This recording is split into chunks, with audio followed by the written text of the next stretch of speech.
بسم اللہ الرحمن الرحیم۔ السلام علیکم ورحمۃ اللہ وبرکاتہ۔ ایک بستی میں ایک کسان کے گھر اس کی ماں اور اس کی بیوی کے درمیان ہمیشہ جھگڑا رہتا تھا۔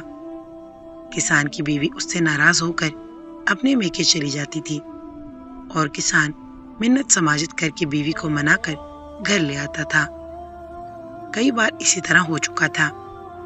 کسان اس بات سے بہت پریشان ہو چکا تھا۔ وہ ان روز روز کے جھگڑوں سے تنگ آ چکا تھا۔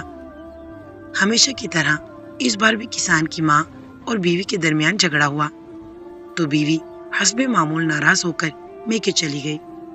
اس بار جب کسان بیوی کو منانے میکے گیا تو اس کی بیوی نے کسان کے سامنے ایک شرط رکھی کہ وہ اپنی ماں کو ختم کر دے تو پھر میں گھر واپس آؤں گی۔ کسان نے بیوی کی بات سنی اور اس نے روز روز کے جھگڑے سے تنگ آ کر آخر کار اپنی ماں کو ختم کرنے کا فیصلہ کر لیا۔ کسان روزانہ کماد کھیت سے کاٹ کر بازار میں بیچا کرتا تھا۔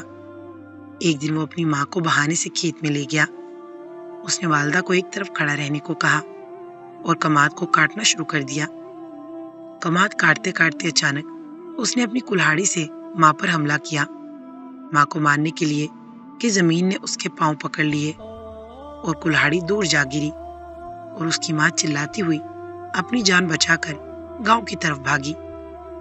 زمین نے کسان کو آہستہ آہستہ نگلنا شروع کیا تو کسان بھی چلاتا رہا۔ وہ اپنی ماں سے رو رو کر معافی مانگ رہا تھا مگر کھیت دور ہونے کی وجہ سے لوگوں تک اس کی آواز بہت دیر سے پہنچی، جس کی وجہ سے لوگ بہت دیر سے وہاں پہنچے، لیکن زمین کسان کو چھاتی تک نکل چکی تھی۔ اب کسان کا سانس بھی گھٹ رہا تھا اور اسی طرح کرتے کرتے زمین نے کسان کو نگل لیا تھا۔ لوگوں نے بہت کوشش کی کہ وہ کسی طرح سے کسان کو زمین کے قبضے سے چھڑا لے مگر زمین نے اس کو نہیں چھوڑا اور وہ وہیں مر گیا۔ اخلاقی اور سبق آموز واقعات کے لیے چینل کو سبسکرائب کر کے نوٹیفیکیشن آن کر دیں۔